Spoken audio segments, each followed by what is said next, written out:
आज सूरतगढ़ के इस महाविद्यालय में पधारे हुए आदरणीय डूंगरराम गेदर जी, जो कि शिल्प माटी कला के अध्यक्ष हैं, महेंद्र गहलोत जी, जो पहले बीकानेर व्याप के अध्यक्ष थे और जिन्होंने अभी सारी बात आपके सामने रखी, कला के इस बोर्ड के अध्यक्ष हैं। दोनों को राज्य मंत्री का दर्जा है।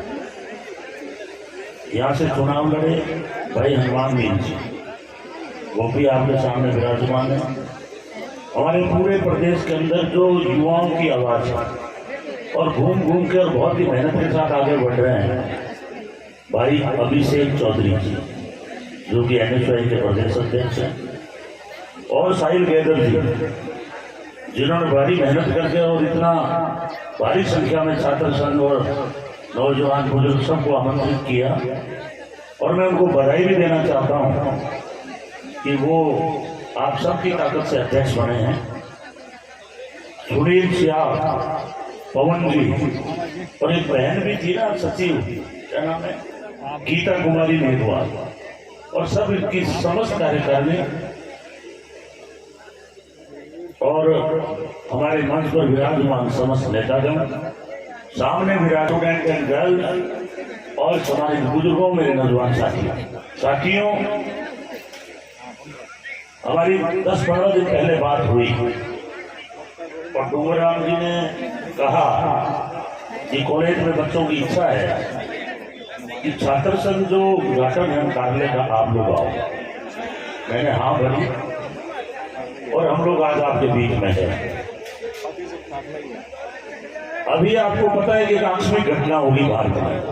पहली बार आजादी के बाद देश का इतना बड़ा नेता जिनके परिवार में 2-2 शहादत होगी, इंदिरा गांधी जी का शरीर गोलियों से छलनी हो गया, उनके पिताजी को बम से उड़ा दिया गया, लेकिन अभी न होने वाली घटना हुई कि आजादी के बाद में कभी भी किसी को भी ऐसे मामले में 2 साल की कभी सजा नहीं हुई। वो सजा राहुल गांधी जी को हुई। संविधान की धज्जियां उड़ाई गई, कोर्टों को कमजोर किया जा रहा है। इसलिए मुझे अभी हनुमानगढ़ जाना है। अन्यथा प्रोग्राम तो इतना बढ़िया है कि यहाँ 3-4 घंटे बिताए जाए। तो मैंने इनसे माफी मांगी, या तो मैं पहले बोल लूं, इसलिए इनको थोड़ा भाषण छोटा करना पड़ा। नहीं तो ये अभिषेक जी, गहलोत जी सारे अच्छे वक्ता हैं, बहुत अच्छे बोलते हैं। तो मैं ज्यादा लंबी बात नहीं कहूंगा। मैं यही कहना चाहता हूं कि जो शिक्षा है ये शेरनी का दूध है, जो इसको पीता है वो शेर की तरह भागता है। इसलिए जो डॉक्टर भीमराव अम्बेडकर जिन्होंने संविधान बनाया, उन्होंने 3 नारे दिए थे, शिक्षित बनो, संगठित रहो और संघर्ष करो।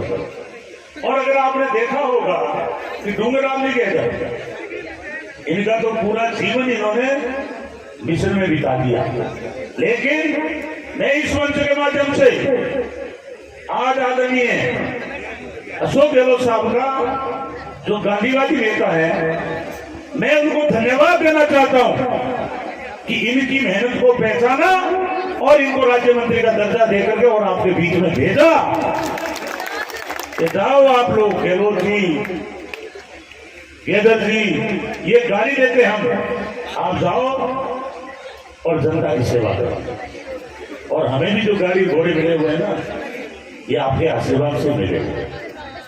आज खाजवाला में मुझे 31,000 से जिताया पब्लिक ने, और मैं आज धन्यवाद देना चाहता हूं मुख्यमंत्री जी को कि उन्होंने पहचान की और हमें कैबिनेट मंत्री बनाया।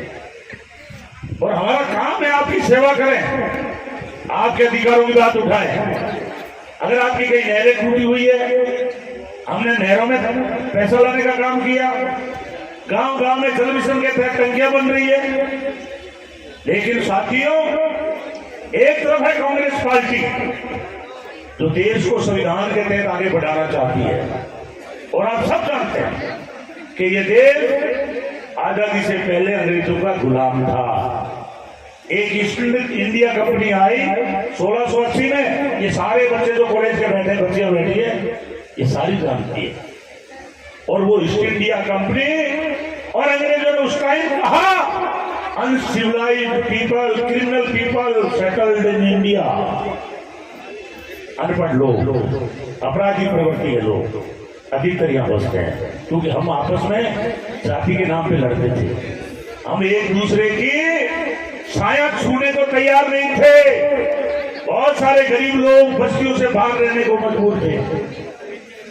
आप सब जानते हैं कि लाखों लोग आजादी के लिए शहीद हुए। महात्मा गांधी ने नारा दिया 1942 में, डू और डाई, करो या मरो। हमारे इतिहास के पुस्तक में लिखा हुआ। लेकिन अंग्रेजों भारत छोड़ दो। 15 अगस्त 1947 को हमारा देश आजाद हुआ। उससे पहले डेमोक्रेसी नहीं थी, आपको वोट देने का अधिकार नहीं था। 565 रियासतों में देश बटा हुआ था, किसी को भी वोट का अधिकार नहीं था। हम आपस में लड़ते थे। और जब अंग्रेज आए उस वक्त भी मुगले राज कर रहे थे। हमारे देश की हालत बहुत खराब थी। आज हम धन्यवाद देने चाहते हैं संविधान निर्माता डॉक्टर अम्बेडकर को।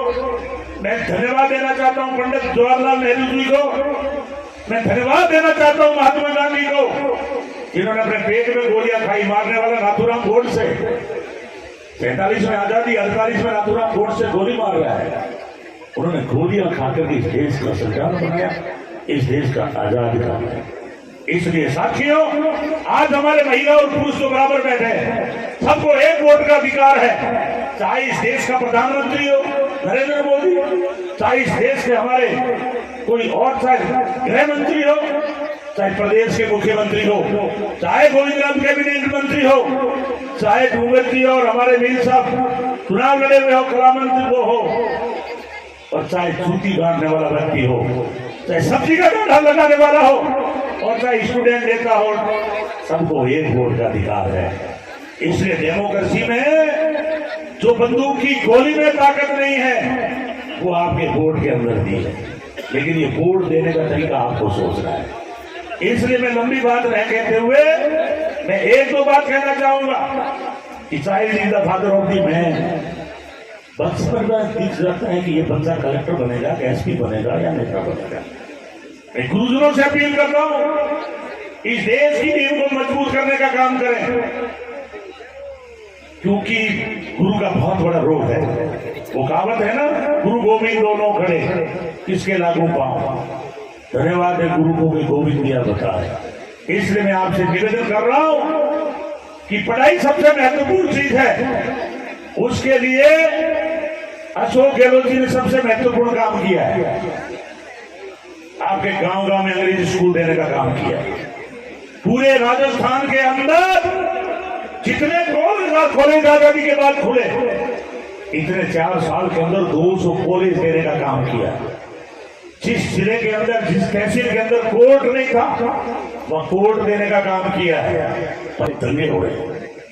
मुझे बताइए, जिस देश का राष्ट्रपति हिंदू, जिस देश का प्रधानमंत्री हिंदू, जिस देश का पूरे कलेक्टर हिंदू, जिस देश के मुख्यमंत्री हिंदू, इनको शर्म नहीं आती? ये कहते हैं हिंदू धर्म खतरे में। हिंदू धर्म खतरे में नहीं है। हिंदू और मुसलमानों को लड़ा करके ये वोट लेना चाहते हैं, और बहुत दुख के साथ कहना पड़ रहा है, जहां जहां भी बीजेपी की गवर्नमेंट आई है, उससे पहले दंगे हुए। गुजरात के अंदर 2000 मुसलमानों को भरवाया, नारा लगाया महंगाई का, बहुत हुई महंगाई की मार। अब की बार मोदी सरकार, आज क्या हालत है? जो सिलेंडर हमें 500-400 रुपए में मिलता था, आज 1100 रुपए में मिल रहा है। जो डीजल हमें 60 रुपए में मिलता था, आज कितना मिल रहा है? 100 रुपए के पार चला गया है। रुपया पूरे विश्व में हमारा गिर चुका है। पूरे विश्व में भर्त्सना हो रही है भारत की, क्योंकि आरएसएस के लोग पार्लियामेंट के ऊपर संविधान चला रहे हैं। और साथियों, जिस दिन संविधान चल गया उस दिन फिर हम आपको कोई नहीं पूछेगा, क्योंकि आपका वोट का अधिकार खत्म हो जाएगा। फिर कौन आएगा आपके दरवाजे पे वोट मांगने के लिए? इसलिए मैं आपसे निवेदन कर रहा हूं कि आपको समझना है कि एक तरफ वो ताकतें हैं जो पूरे देश को सांप्रदायिकता का जहर घोल रही है, लोगों को लड़वाया जा रहा है, लोगों को जेलों में बंद किया जा रहा है, और एक है कांग्रेस की विचारधारा जिसने देश को आजादी दिलाई। आज जो चारों तरफ हरियाली दिख रही है, ये आपकी कांग्रेस की देन है।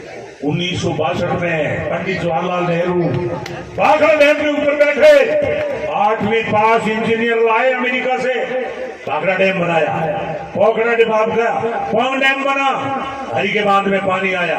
आज इंदिरा गांधी नहर आपकी चल रही है। हमारे खाजूवाला में पूगल का रहने वाला हूँ, पीने के लिए पानी नहीं था, आज वहाँ गेहूं पैदा हो रहा है। गंगानगर को लोग गेहूं का कटोरा कहते हैं। आज हमारे देश की आत्मा जो किसान है, जब ये 3 कानून बने, कृषि कानून मोदी ने बनाए, 700 किसान शहीद हुए, दिल्ली घेर ली और मोदी ने चारों तरफ कांटों की बाढ़ लगा दी कि कोई भी किसान दिल्ली में नहीं आ सकता। लेकिन मैं उन किसानों को नमन करना चाहता हूं, उन्होंने लंबी लड़ाई लड़ी। मैं भी खाजूवाला से 1500 आदमी लेके गया, हम बैठे शाजापुर बॉर्डर पर, लेकिन वहां 700 किसान शहीद हुए। पंजाब के बॉर्डर पर 700 किसान शहीद हुए, 378 दिन बैठे रहे। जब जाके यही मोदी रात को आया 8 बजे, इसका टाइम फिक्स है, आके कहता है मेरी गलती हो गई, मैं कानून वापस ले रहा हूं। लेकिन भाइयों, मैं आपसे पूछना चाहता हूं कि सीमा पर भी गोली खाने वाला किसान का बेटा और कृषि कानून वापस लेने के लिए 700 किसानों को शहीद होना पड़ा। जो आवाज उठाने का काम करता है राहुल गांधी, जिनके घर में 2-2 शहादत हो गई, 12 साल हमारे पंडित जवाहरलाल नेहरू जी को जेल में रहना पड़ा। महात्मा गांधी की जिंदगी आधी जेल में बीत गई। आज उनके परिवारों को एमपी पद से बर्खास्त किया है, टर्मिनेट किया है। आज का अखबार पढ़ना, अभी सजा कम नहीं की है, मात्र अभी तो जमानत दी है। इसलिए मैं कह रहा हूं कि आप लोग याद करो, चौधरी चरण सिंह का जमाना था। चौधरी चरण सिंह ने कहा था पांव खेत में, नजर जयपुर और दिल्ली पर। पांव खेत में इसलिए जरूरी है कि गेहूं पैदा होती है, बाजरा पैदा करेंगे, और दिल्ली, जयपुर और दिल्ली पर इसलिए जरूरी है कि आपके बोर्ड से जो राज बन रहा है वो कैसा है। मचाने वाले लोग आपकी आवाज उठा रहे हैं कि नहीं उठा रहे हैं। इसलिए साथियों, ये तानाशाह लोग दिल्ली में काबिज हो चुके हैं। जब राहुल गांधी आज खतरे में है, तो आप सोचो आपको और हमको क्या इनको टाइम लगेगा। मुसलमानों को मारा जा रहा है, पहली पार्टी है भारतीय जनता पार्टी, पूरे भारत में एक भी मुसलमान को टिकट नहीं दे रही है। इससे बड़ा क्या उपवास होगा? क्या वो इस देश का नागरिक नहीं है? इशफाकुल्ला खान, इनके नाम गिनाओ कितने लोगों ने शहीद हुए जब ये देश आजाद हुआ, और सबसे ज्यादा हमारे पंजाब के लोग शहीद हुए। आज उन लोगों को खालिस्तान कह रहे हैं, मुसलमानों को आतंकवादी कह रहे हैं, दलितों को नक्सलवादी कह रहे हैं। अगर कोई जात लगता है तो उसको आतंकवादी कह के पुकारते हैं। इसलिए मैं कह रहा हूं भाई, ठीक कर मेरे से पूर्व वक्ताओं ने, देश का प्रजातंत्र खतरे में है, देश का संविधान खतरे में है। आज मैं कहना चाहता हूं मोदी जी, पहले लड़े थे हम अंग्रेजों से, गोरों से, और अब लड़ेंगे तुम चोरों से। ये वो कांग्रेस पार्टी है जिसने लड़कर के शहीद होकर के देश को आजादी दिलाई। और अगर आपको देखना हो, मैं गया था सेलुलर जेल, ये जो बच्चे पढ़ते हैं इतिहास, सेलुलर जेल है कहाँ पे? पोर्ट वाले हैं, चारों तरफ समुद्र है। जो भी देश की आवाज उठाता था वह जाके फांसी पे लट गया था। लेकिन मैं आपको याद दिलाना चाहता हूं साथियों, इतिहास पलट के देख लेना, आरएसएस और बीजेपी का एक भी आदमी नाखून तक नहीं कटवाया आजादी के अंदर, और आगे नारे देते हैं, तिरंगा फहराते हैं। 52 साल तक इन्होंने नागपुर के अंदर तिरंगा नहीं फहराया, और आज ये राष्ट्रभक्ति के हमें सपने दिखा रहे हैं। आज राहुल गांधी के ऊपर देशद्रोह के नारे लगा रहे हैं। हमारी शिक्षण संस्थाएं जो दिल्ली में है, जेएनयू, जिसके अंदर गरीब का बच्चा पढ़ सकता है, फिर उनके ऊपर, बच्चों के ऊपर लाठीचार्ज करवाया गया। इस्माइलिया हमारी यूनिवर्सिटी, उसके ऊपर बच्चों के साथ मारपीट की गई। इसलिए मैं मेरी नौजवान पीढ़ी को कहना चाहता हूं, आपने आजादी की लड़ाई नहीं देखी, लेकिन ये जो किसान लड़े थे, 700 लोग शहीद हुए थे, आप उनका इतिहास पढ़ लेना। अगर वो लोग नहीं लड़ते तो आज हमारी खेती नहीं बचती। इसलिए मैं आग्रह कर रहा हूं कि पूरे देश में डेमोक्रेसी को ये खतरे में डाल रहे हैं, वोट के अधिकार को खत्म कर रहे हैं, आपकी संवैधानिक संस्थाएं बेच रहे हैं। घर में अगर कपूत बेटा पैदा होता है तो सबसे पहले घर की संपत्ति बेचता है। इसलिए आज मोदी जी 56 इंची का सीना है, 2000 किलोमीटर चाइना अंदर आ गया। आपने रेलवे बेच दिया, आपने एयरपोर्ट बेच दिया, आपने बैंक बेच दिया, आपने पेट्रोल पंप बेच दिए, उनके ऊपर ठप्पा लगे अंबानी और अडानी। और राहुल गांधी ने एक बात पूछी कि मोदी जी आप एक बताओ कि अडानी जी के साथ आपके संबंध क्या है, आप हमें इतना बताओ। और उसकी कंपनी में जो 20,000 करोड़ रुपया है वो रुपया किसका है। इतने में राहुल गांधी का भाषण खत्म।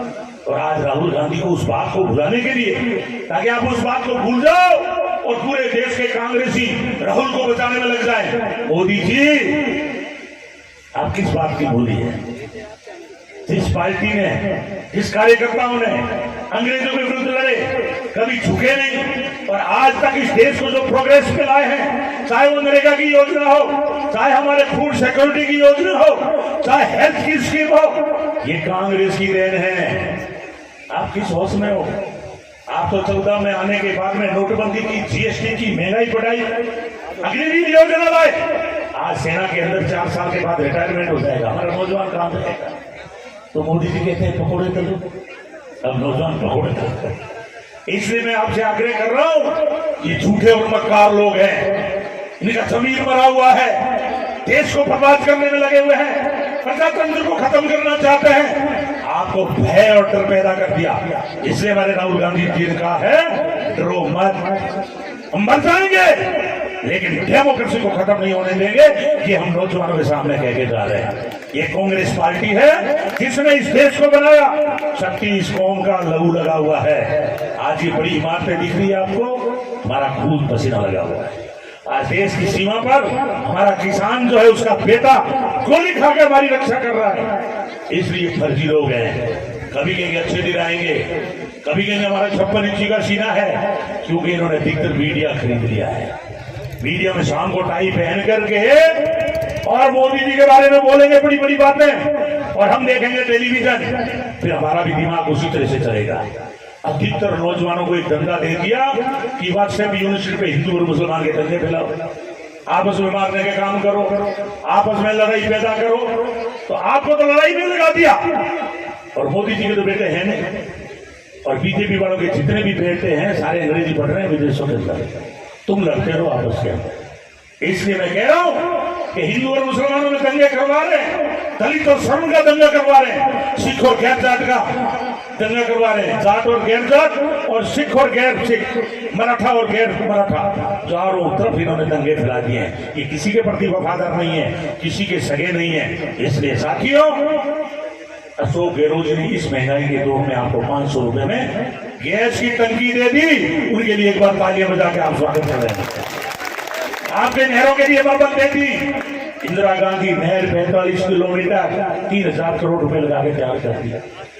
आज हजारों करोड़ रुपए लगाकर हमारी नहरें तैयार कर दी। अनूपगढ़ शाखा में भी 1000 करोड़ रुपए दिए, मेरे खाली वाला में अकेले में 500 करोड़ रुपए दिए। आपकी जितनी भी सूरतगढ़ शाखा है, सबके अंदर बजट दिया गया है। गांव गांव में जल मिशन की योजना लगाकर पानी देने का काम किया है, ताकि हमारी माँ बेटी को गंदा पानी नहीं पीना पड़े। इसलिए साथियों, ये वो लोग हैं जो ना महिलाओं की कदर करते हैं, ना इंसान की कदर करते हैं। जब कोरोना आया, 5,000 लाशें गंगा नदी में तैर रही थी। मोदी जी एक लाश 50,000 में दफनाई जाती थी, वो जगह नहीं मिली। और धन्यवाद तो मुख्यमंत्री को कि आपके यहाँ आदमी कम से कम बड़े घर में हमने निःशुल्क दवाई भेजने का काम किया, किसी को भूखा नहीं सोने दिया। और इनके 24 MP गए हुए हैं, जिसके अंदर हमारे गंगानगर और बीकानेर का MP भी है। हमारा बीकानेर का MP आपके यहाँ कलेक्टर था, नाम है उसका अर्जुन राम। जब कोरोना आया तो उसका कोई मित्र था बढ़िया, उसके थे भाभी जी के पापड़ बिक नहीं रहा था। एक दिन लेके खड़ा हो गया कोरोना में कि भाभी जी के पापड़ खाओ और कोरोना भगाओ। फूट गया करो। अरे अर्जुन तो शर्म नहीं आती, तुम कलेक्टर है। कभी कहते गाय का मूत्र पी लो, कभी कहते गोबर से स्नान कर लो। फिर मोदी जी ने कहा थालियां बजाओ, रात को लाइट बंद कर दो, मोबाइल की टॉर्च से देखो, कोरोना भाग जाएगा। ये चेक करते हैं कि अभी तक लोग अंधविश्वास में कितने जी रहे हैं। हमें कहते हैं मंदिरों को पूजो, और आदित्यनाथ जी साधु बनकर के मंदिर से निकल के मुख्यमंत्री बन गया। इसलिए मैं कह रहा हूं मेरे नौजवानों को, इनके अंधविश्वास में मत आओ। इसलिए याद करो कबीर को।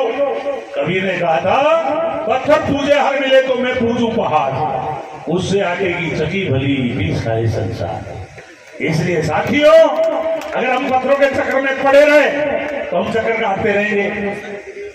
गाय में गौशाला में सबसे ज्यादा सब्सिडी मुख्यमंत्री 100 गहलोत ने दी है, और गाय के नाम पे वोट ये मांगेंगे।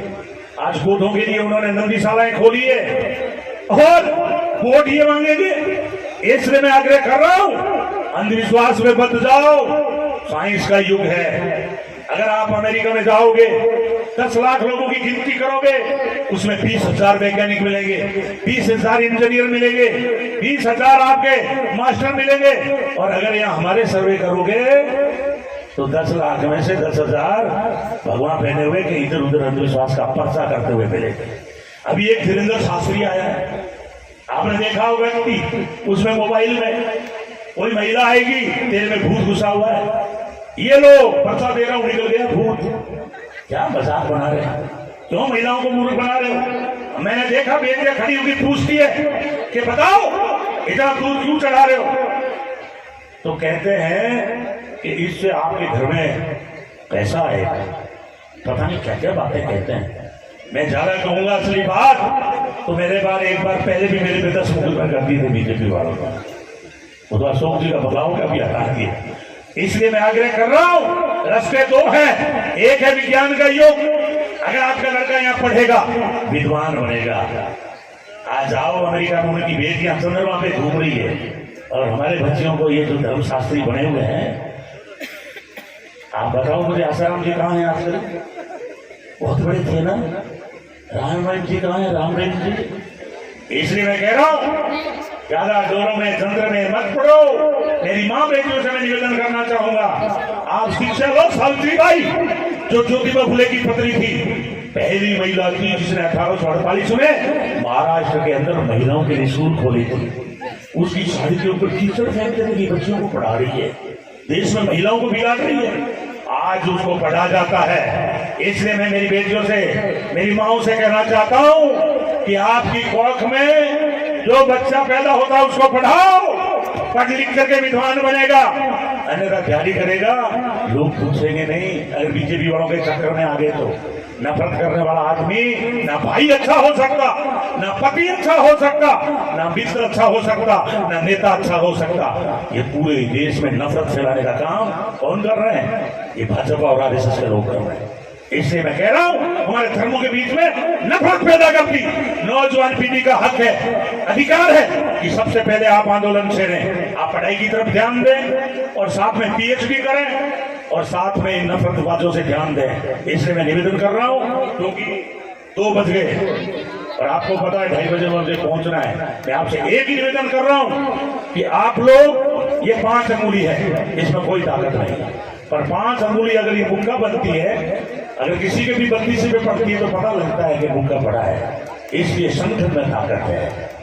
इसलिए मित्रों, कायर आदमी दिन में 100 बार मरता है, और बहादुर आदमी जिंदगी में 1 बार मरता है, और मरने के बाद में भी उसकी मूर्तियां लगती है।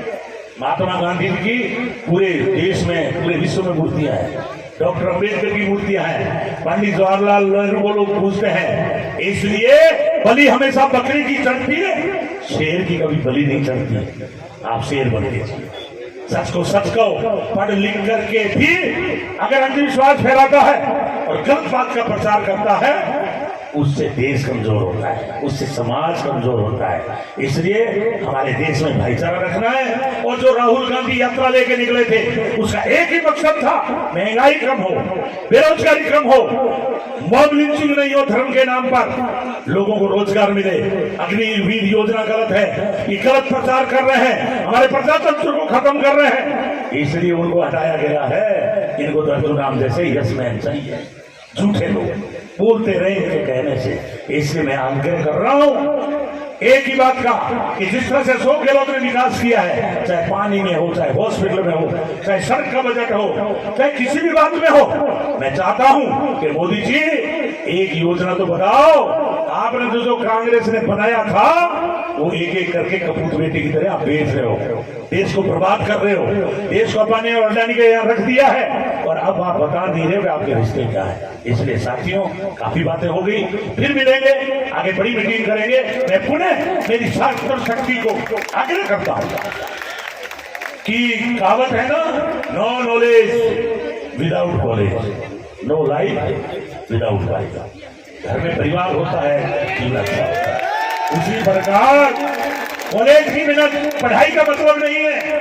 हमारे टाइम में कॉलेज में चुनाव नहीं होते थे, मुझे 80-82 की बात है। अभी मैं उद्घाटन में मुख्यमंत्री जी को भी ले गया था, लेकिन जब आपको देखते हैं तो हमारा छात्र जीवन याद आता है। इसलिए साथियों, एक दूसरे का भाईचारा रखो, गरीब की सहायता करो, कोई भी पड़ोसी अनपढ़ ना रहे, अच्छे लोगों का अच्छे संस्कार पैदा करो, अच्छे लोगों में बैठो, आप आगे बढ़ोगे, कोई भी नहीं रोक सकता। ये ठीक बात कही कि आज हम यहाँ हैं, कल आप में से भी लोग यहाँ बैठ करके और नेता बनेंगे, अफसर बनेंगे। जितने भी अफसर लगे हुए हैं वो सूरतगढ़ के नहीं है, लेकिन वो एजुकेशन से यहाँ पहुंचे, चाहे कलेक्टर हो, चाहे एडीएम हो, चाहे एसडीएम हो, चाहे प्रिंसिपल हो। आप भी पढ़ोगे, आपकी प्रोग्रेस को कोई भी नहीं रोक सकता। आप आगे बढ़े, भाईचारा रखें, प्रजातंत्र में भरोसा रखें, और जो हमारी कांग्रेस की सोच है धर्मनिरपेक्षता की, उस सोच को आगे बढ़ाएं, जिससे हमारा देश मजबूत हो और विश्व में हमारा नाम हो। आप सब पधारे, बहुत बहुत धन्यवाद। मैं एक ही नारा दूंगा, छात्र शक्ति। आप कहोगे जिंदाबाद जिंदाबाद, छात्र शक्ति, हमारी एकता जिंदाबाद, हमारी एकता जिंदाबाद। नारा बहुत लूज लग रहा है, दम होना चाहिए, मुट्ठी तान के, हमारी एकता जिंदाबाद। बहुत बहुत धन्यवाद।